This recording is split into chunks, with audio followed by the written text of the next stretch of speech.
Welcome to another episode of the You Speak English podcast. Thank you for hitting that play button and subscribing to our podcast channel. I'm Katsa, and in today's episode, we're going to talk about what makes a good English class. But first, let me say hello to George and Javier. Hi, guys. How are you doing Hey, today? Hey, pretty Katsa. good. Happy to be here again, guys. Always fun being here, guys. Great, I don't know why you guys keep great. inviting me back. I don't know either. Just don't say what I said one time to someone, and please don't say that we don't Oh, have any other choice. it's all we We don't have any had. other choice. Hey, oh, You know, touche. I used to do that in companies. I used to have this guy that I used to work with. We'll call him John, okay? Not his real name. And he said, whenever I was in the company, he said, John told me that, this company you guys here, they requested the best teacher we have. And they're like, oh yeah, bravo. And they're like, well, that guy couldn't come. So they sent me. And that was my That's just the opening second line. best choice. Yeah. So I'm the second best guy. All right. Okay, very good, guys. I have a question, which perhaps was my big mistake to have asked you this question, but I will What? anyway. Hit me. Because this is not a guy's question, but I've always been interested in guys' answer to this question. So, what was or what has been your worst wardrobe mistake?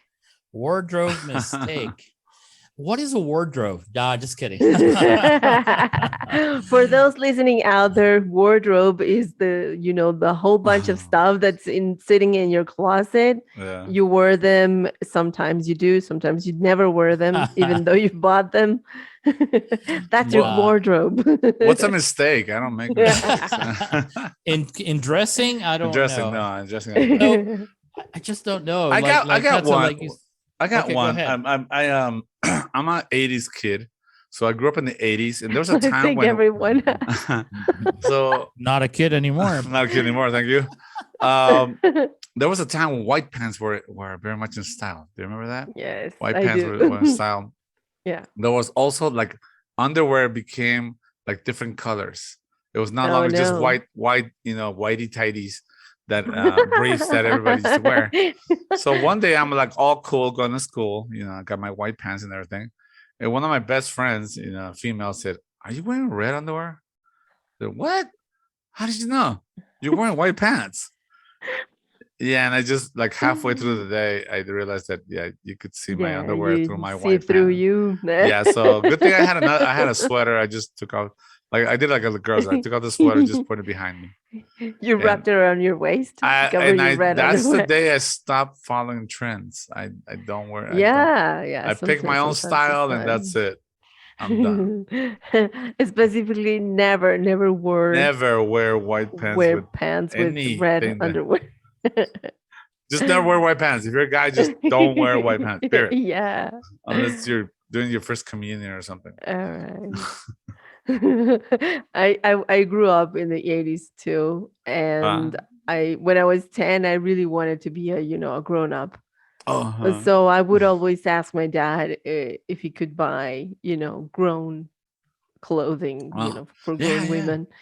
And I remember we bought this like big blouse. You remember that they Oh yeah, used to with be the like shoulder really big pads. blouse, just Uh-huh. shoulder pads and everything, and with big pineapples on them.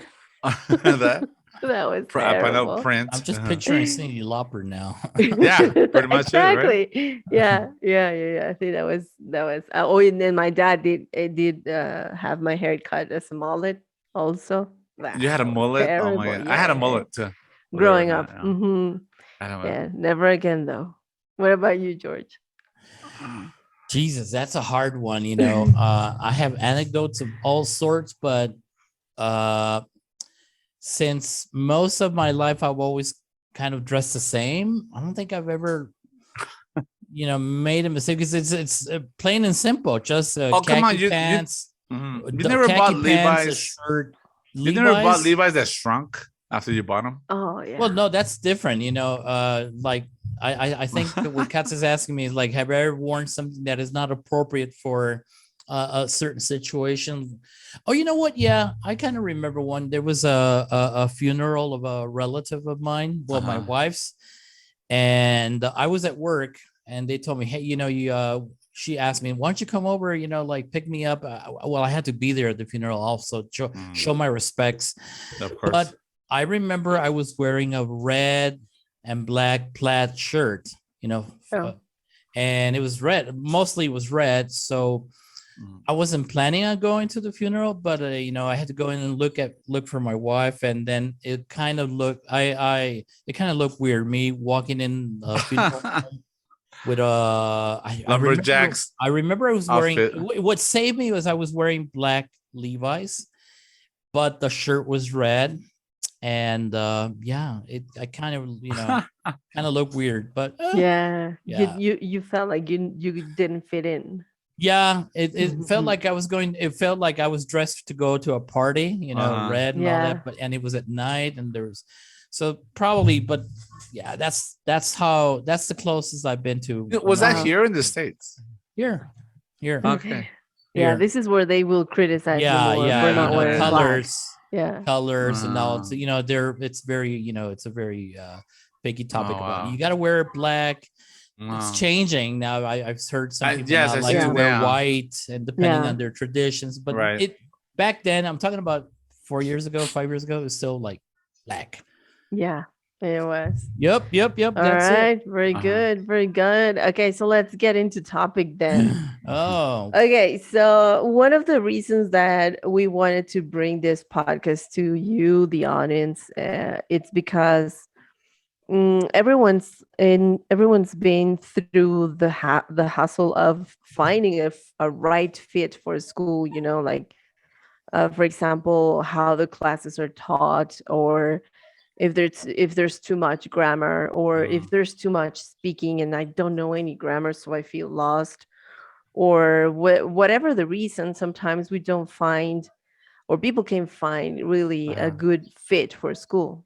Uh-huh. So basically, in our experience, because all of us have been teaching for a very long time, and we've come up with not only following techniques or new approaches to teaching, but also we have come to build a sensitivity towards our students, and we really want to put this word out there to how we design a good class, and what are the parts of a good English class in that's our dangerous. experience, and what we try to give our students.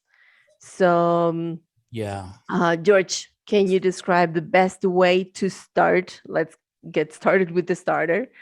uh, I think going back a little bit, it's all about expectations. It's all about what your expectations are as a student. Say, I'm going to be a student. I want to study English. What do I imagine an English class is? What information do I know of what a good English class is? Probably I don't have the information to know the difference between what is a good method, what is a good school, what is not a good school. right. So it all depends.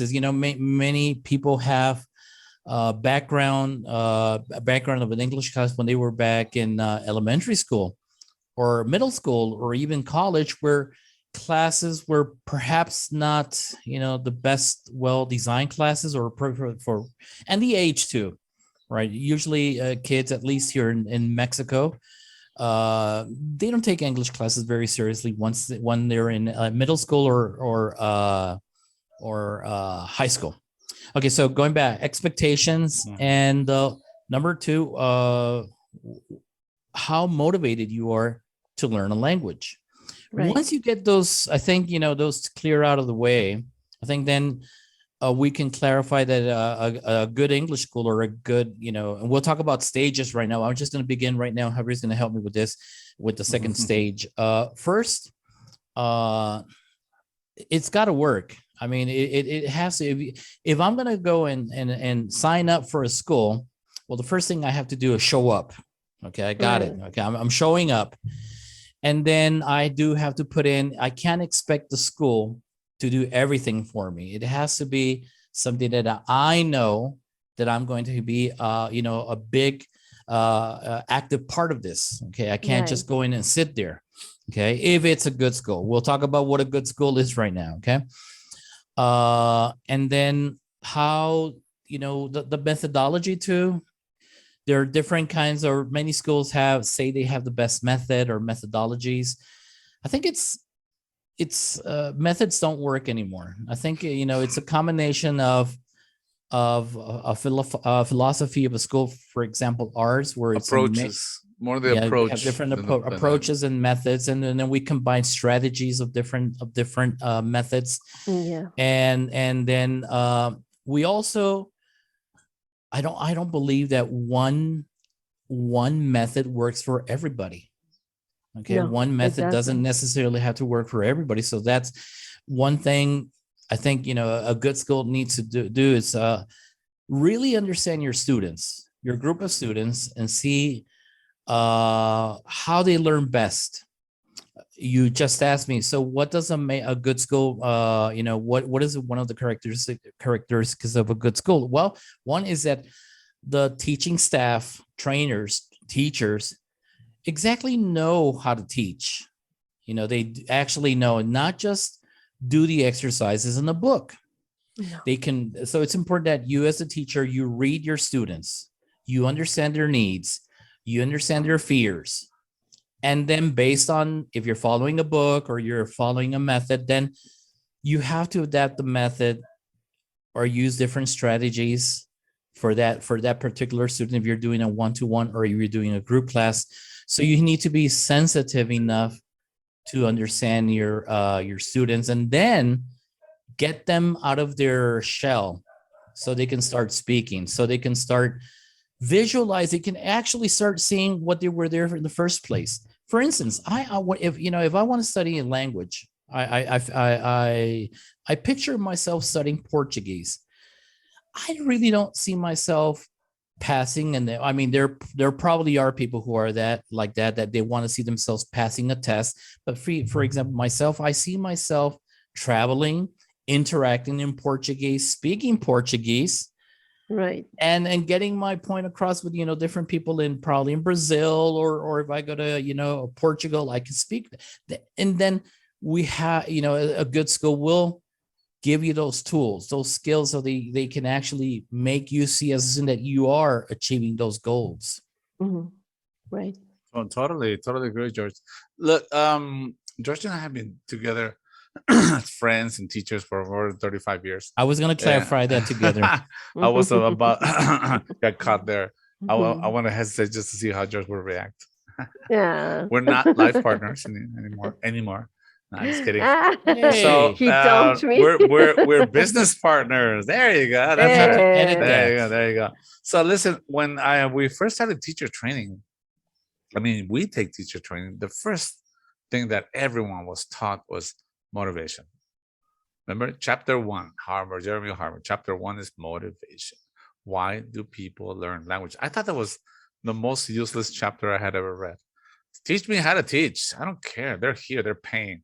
They must be Mhm. motivated. No, a good teacher has to keep in mind, why are they there? Just like George said, if they're in junior high and they're there for the grade, you're not gonna get very far. You might get one or two that are like really, really want to. They have a vision that they're gonna be an engineer someday, or they want to live in the States someday. But most of them are like, "What's the minimum that I have to do to get a 6 and just pass?" Yeah. So you're not gonna teach them the same. You're probably gonna make them do other kinds of work, something that's a little bit more tangible in terms of writing. Speaking is gonna be really hard for them because they're gonna be measuring each other constantly. If one makes Mhm. a mistake, as opposed to being in a group class that pays for it, they'll probably help each other. Mhm. In a junior high level, they'll probably make fun of each other, and one of you will just, what, I'm just not gonna talk. That's it. I'm not talking here anymore. So where you are, who you're with, the group objective, the individual objective, if it's a private class, it just carries so many variables. Right. You're from Mexico City, right, Katza? I am. Can you dance? I can. Are you good? Can you dance cumbias? I can dance cumbias. Very I good. And don't like it, but I can. well, come on, what is wrong with you, Mexico City? I have a family from Mexico City, and I have seen so many different variables of cumbias. You know what I mean? Well, there are. Just Yeah. you say like, okay, I can dance cumbia. No, you can't. You might go to another neighborhood. They dance a different kind of cumbia. Language is a little bit like that. You know, you're preparing yourself for a normal conversation, and Mhm. you think, okay, now I'm ready for business, right? No, you're not. Sorry, Mm, you no, have to not yet. prepare for what you're going for. And in Yeah. that term, there's very little catering for a school. A school will not say, okay, let's build a syllabus around what would be the most common objectives behind that. A good teacher would Right. say like, hey, I know you guys want this. I know you guys would enjoy this, you know. Uh, okay, a perfect example, maybe George, you can take over now after this, is the warm-up. You know, a lot of teachers like to do a warm-up as a game. And I don't mind that at all. But as soon as that my students can actually produce something, my Right. warm-up is current events. So are you guys Johnny Depp or team or Amber? What is the other chick? Amber Amber. Heard. Heard. Yeah. Heard. Whose side are you on? Are you guys with Will Smith or Chris Rock? You know, what did you guys think about the tsunami or whatever happened that week? How's the weather where you're from? Because it's hot as hell where I live. You know, Yeah. but something that's more realistic. You know what I mean? Yeah. So Yes. I think, what Javier and I are trying to tell you, Katza, is that if a person out there is listening, so how do I choose the right school, or how do I, find the right method, or how do I find the right place to learn English? After considering all the things that we mentioned, this number one, look for how prestigious the school is. Okay. Reviews, obviously. Now it's you can't buy anything or a service without reviewing the Yeah. service. Okay, what people have to say about it.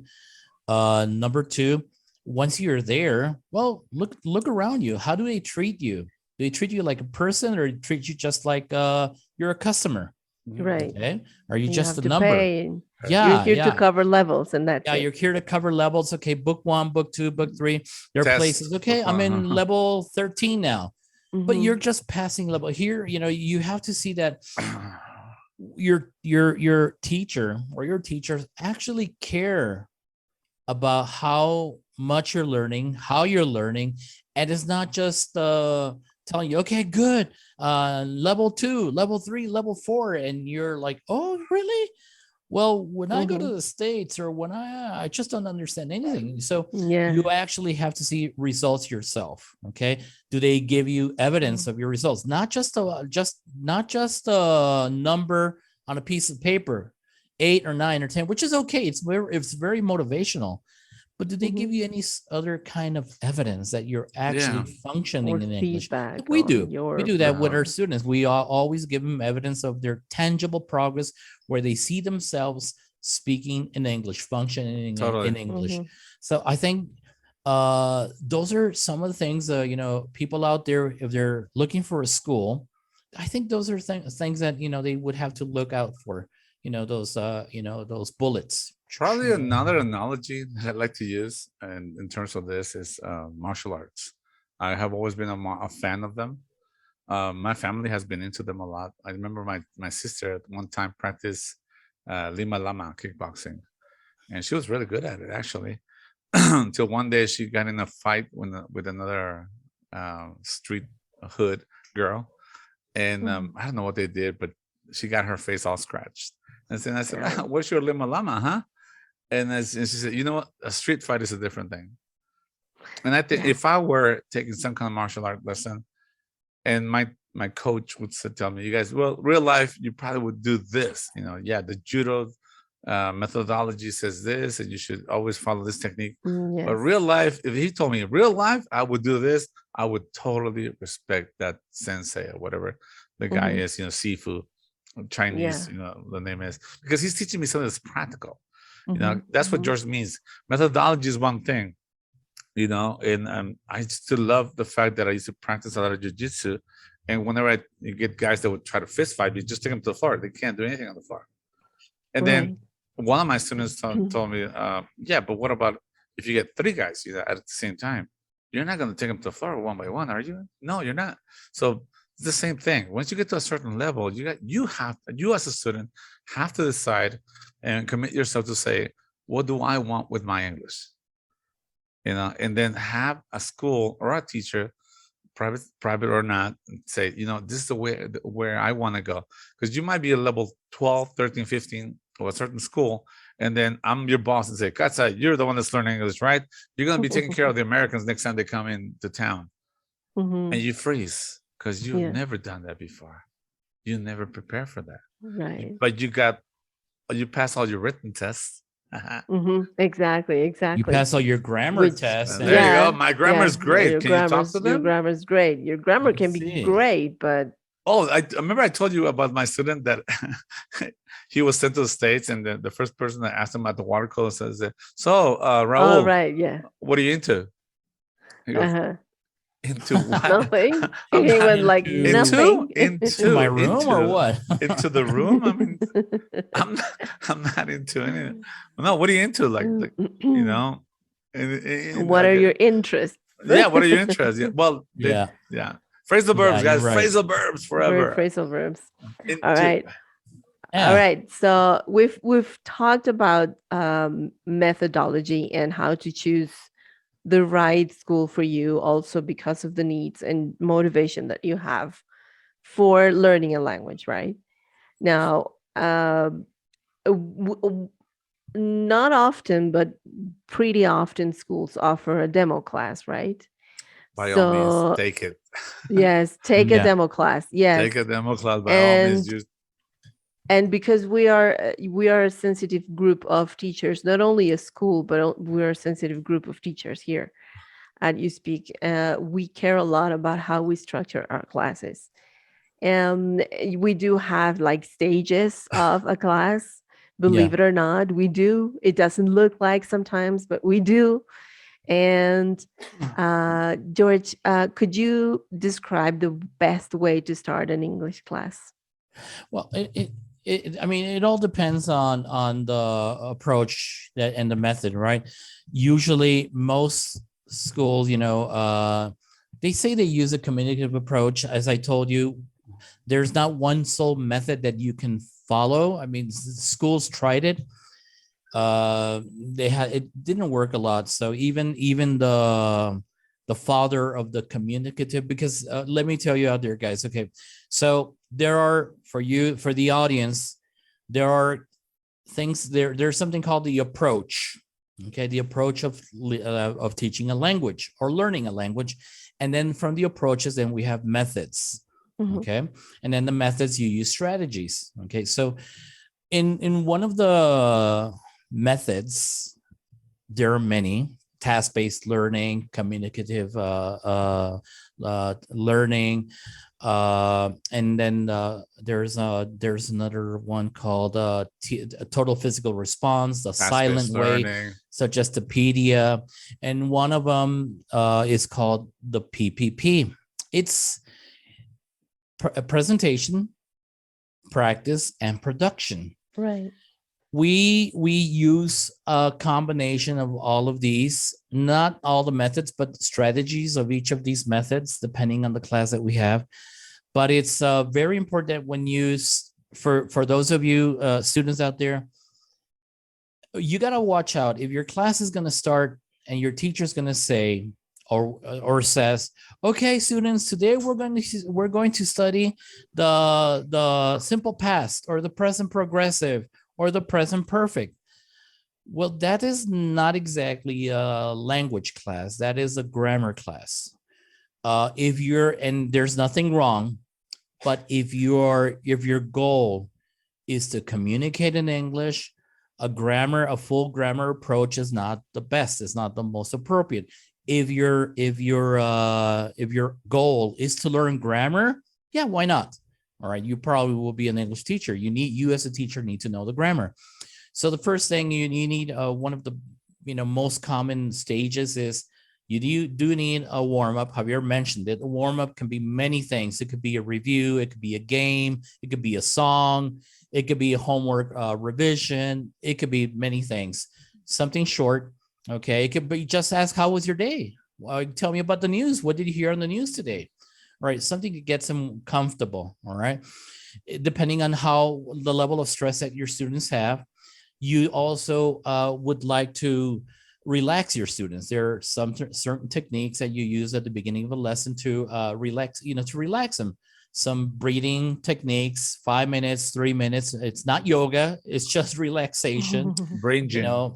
breathing, and then probably a little, calming music. All right. Remember, the more calm your students are, the less stress, the more they will learn, and the better they will learn and Yeah, retain the more information. open they will be. Yeah, they'll be more open to retain information. And then present whatever you're going to present, always in context. Okay, something that students already feel comfortable with, something that they know, something that they associate with. Perhaps you're going to tell them a story. Okay, perhaps you're going to begin the class today. We're going to talk about my friend Javier's his day yesterday. We had a difficult day. And then you already create a context. You create a context and you start telling the story, a narrative. And then from there on, you give some examples. Okay, some examples of what your aim is. Here, your aim is that you mentioned it. Okay, today's aim is we're going to learn how to talk about a narrative, how to tell a story.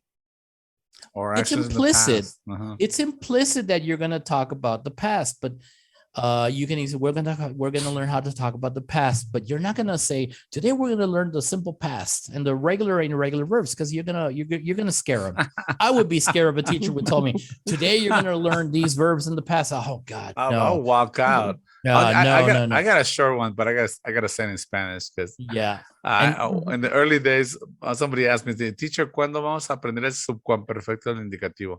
Oh my Oh my! goodness. I was like, well, as soon as I learn it, what is that? I don't know what that yeah, is.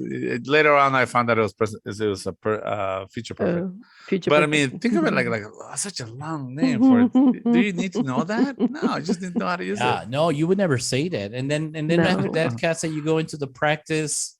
Remember, one rule of thumb for us is there's a number 30-70. 30-70, 30% teacher talking time, 70% student 70% talking time. That student means talking that time. the teacher is there to help you learn, to instruct you, give you feedback, but is not there to lecture you. He's not going to give a conference. He's not going to lecture you. So if your expectation of a student is that I'm going to be there sitting down and just listening to a teacher, well, no, that's not right. Your expectation should be, okay, I'm there because I'm the one that's going to be doing the most speaking. Right.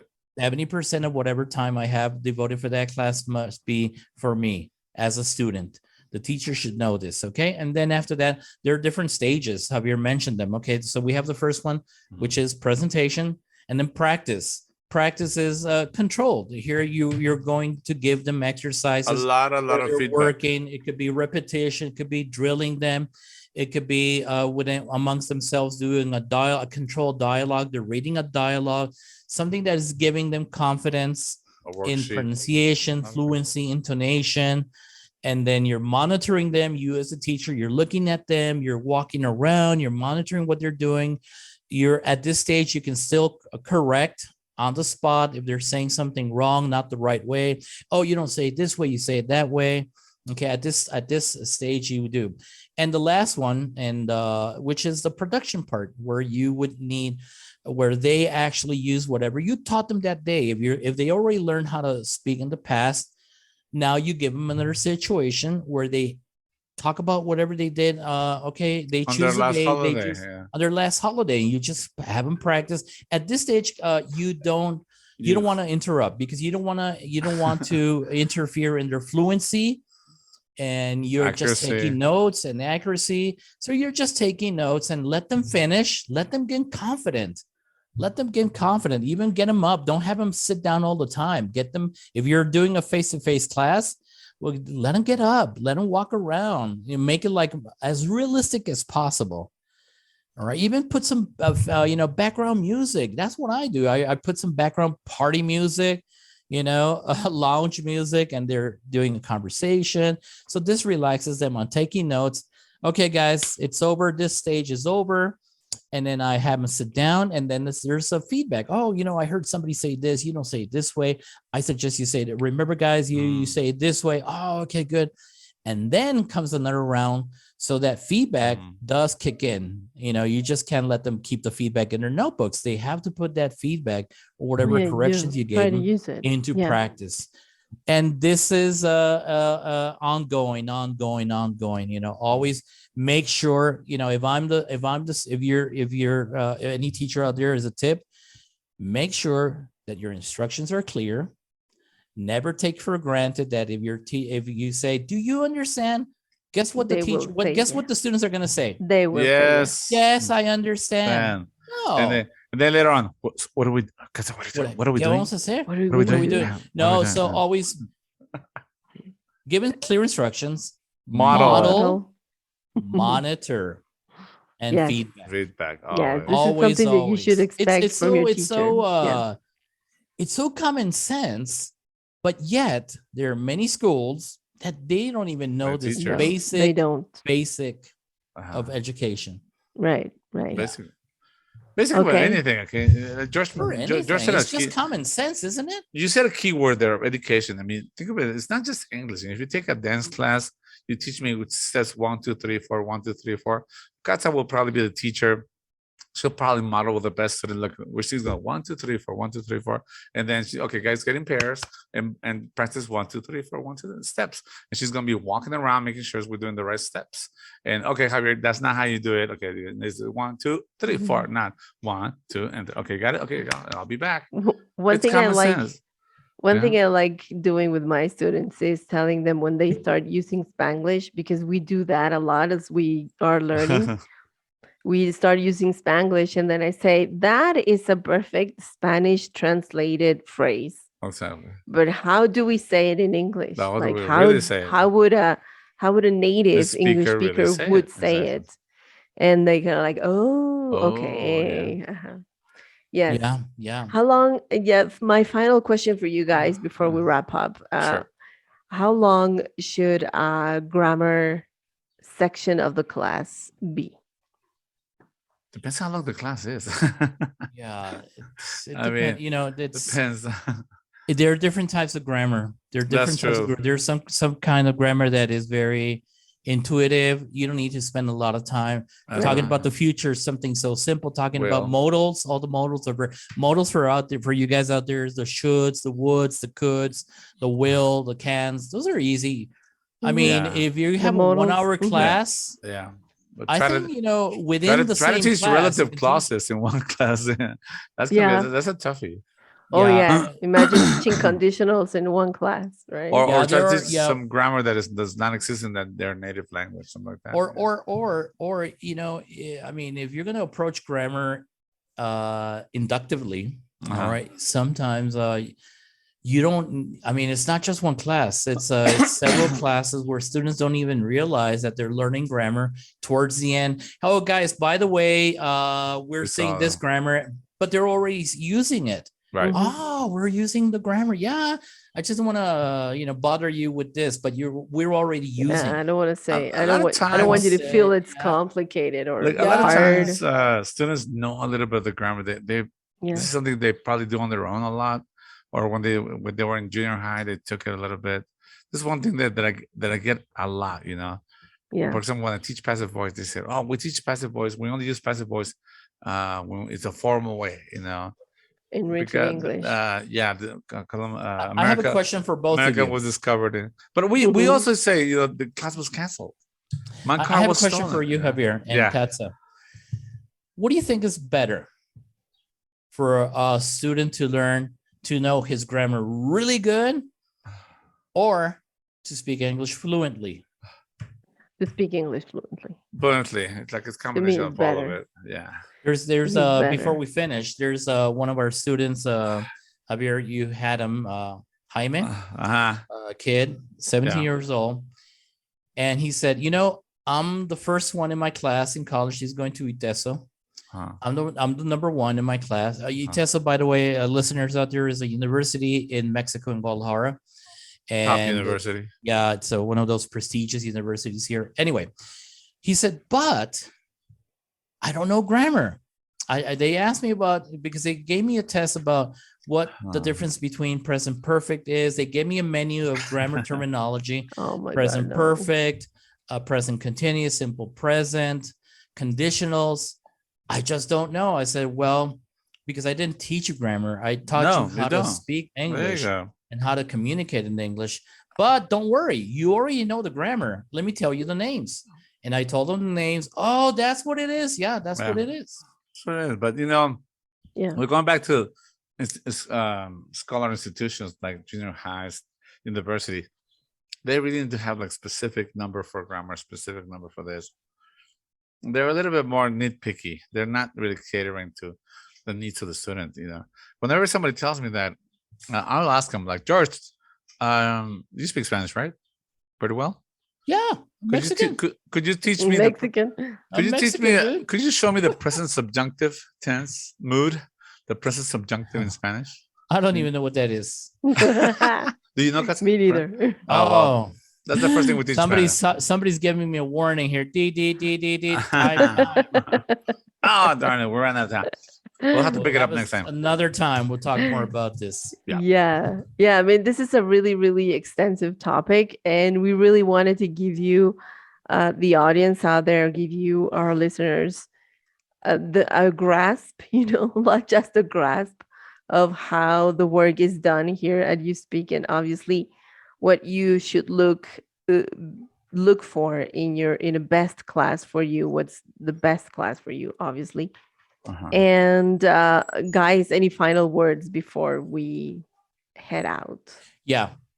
Final words is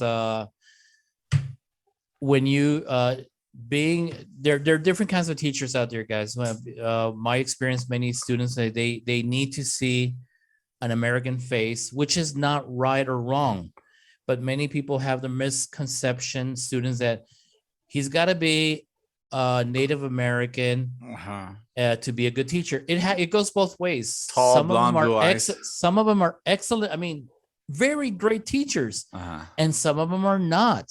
It goes the same with non-native speakers of English. They could be great teachers, but they can also be lousy, terrible teachers. Mhm. So just don't go with that. Go with the reviews, go with the results, ask for the results of the school.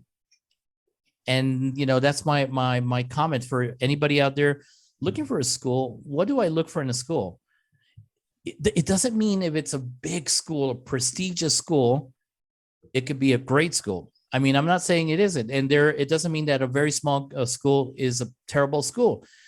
You have to look at the quality of the school, the philosophy of the school, the why they're doing it, okay, and the results. Are they actually giving you results? Okay, I mean, look at those factors when you're deciding on how to look for a school, and I think you'll make a great choice. Okay, but in the end, the only one responsible for your own learning is yourself. You're the one that's going to have to put in the time, a lot of time for you to learn. No way English. around it. No way around it. Yeah. And I would have to close up with what Katza said. Take a demo class, shop around, look around, and most 9 out of 10 English schools will say, "Yep, take a free class." Yeah, maybe 2 classes. I don't know. And then convince yourself. Don't worry about the grammar, the approach. Do you feel good? Do you feel that that's a class for you? Then check it out. That's how you feel. That's how you might go shopping around looking for cake and say, "Can I try that cake? That looks good." It doesn't taste like I thought it would, because the cake looks great, but the taste is not what I wanted. And just keep looking for another cake, and that's it. Thank It's you not very that hard. much. Take advantage of the fact that most schools will do that. All right. Okay. Thank you guys so much for this. This is it for today. Thank you to all of our audience out there. Remember to subscribe to our channel. And if you like this podcast, please share it with all your friends.